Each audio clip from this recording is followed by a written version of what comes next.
Hello there, welcome into the latest edition of the SAU Softball Coaches Show. I'm Daniel Gallegos, joined alongside head softball coach Jason Anderson. And Coach, 1 week of the season in the books. It was a very impressive weekend for you and your softball team, not only just in terms of the wins and losses, but also being able to open up your brand new facility, even though it wasn't 100% done with the polishing touches and things like that. But the game field was ready, everything else was operational and needed to be. A really great showing on that standpoint. Talk a little bit about just knowing you're the host of the event, had two fields going on, and everything seemingly went without a hitch. I think it went really well. We had both fields going, lights were working. So there's a few little, it is a construction site still, and I think we communicated that to the coaches coming in very well, but all positive feedback. We tried to treat the teams and umpires and everything really well that came in, and I think we had a lot of good softball games played, a lot of competitive games played against all the teams. I think it was a great weekend, and I think anybody that's ever hosted a tournament knows that weather is usually your big issue this time of year. So we had great weather for all 3 days, and I think that was one of those things that's kind of out of our control that ended up making it an all-around great weekend. You know, with the wins and losses, they were all wins for your team, which was great. 6-0, pick up a couple of wins each day of the 3-day tournament or 3-day invitational. But it was the way in which your team went about getting those wins. You didn't play a single game, the full 7 innings. Only one of them you needed 6 innings. So obviously the offense was there at a very high clip. Your pitching was also there as well. Some outstanding performances from the two pitchers who took the circle, Kaylee Garner and Kimmy Beasley, the two to mention there. There's a lot we could go with this. Right. Just kind of give us some highlights of the weekend, both offensively and defensively. Well, we came out guns a-blazing in all 3 facets of the game, pitching, defense, and offense. And I told you before, like maybe in the early show, or I've been talking, I know we were doing our GAC preview, it's just the last 2 weeks, you get back in January, you get back in shape and you start getting them back, but there's that 2 weeks there, like you feel like you're ready, and then it's just, you can't open the season yet, and it's almost like caging a bunch of wild animals, and I was so excited to turn them loose, and when we turned them loose, that's exactly what they did. They performed like you hope you would as a like you hope they would as a coach. I mean, they were just so ready to go. They were so tired of playing each other, and they came out and did everything that we had worked on. And obviously, it was a great opening weekend. You couldn't ask for anything better. We hit the ball. We had a lot of home runs, a lot of power numbers, but we also did some real good situational hitting things. We were able to manufacture a few runs here or there, moving a runner over, and then had a couple sac flies and things like that.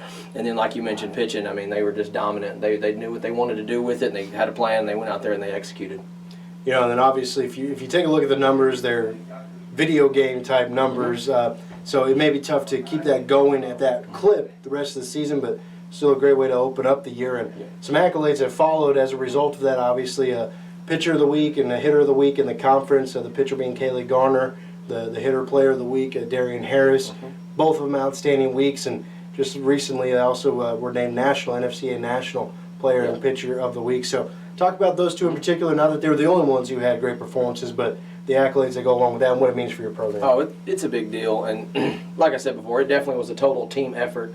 These are two that just stand out and that stood out this weekend, and Darian hit the ball very, very well. I mean, I don't remember exact numbers. I know she had 4 home runs, a couple triples, batted close to 600, had an amazing slugging percentage, but she was seeing the ball very well. She was absolutely dialed in. She was getting her pitch. If they threw her away, she went with it. If they threw her in, she turned on it, and that's stuff that we worked on, and she was just locked in and probably looked like a beach ball coming at her, as the old saying goes.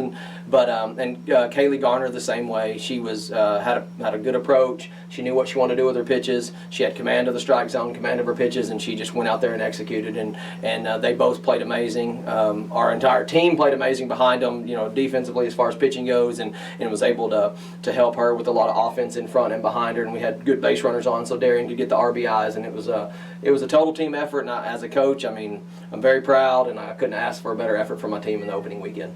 Knowing that you had that total team effort from your lineup top to bottom, the two young ladies that you threw in the circle throughout the weekend, spin that forward to this upcoming weekend, another big test for your softball team. You're going to play another 6 games over 3 days.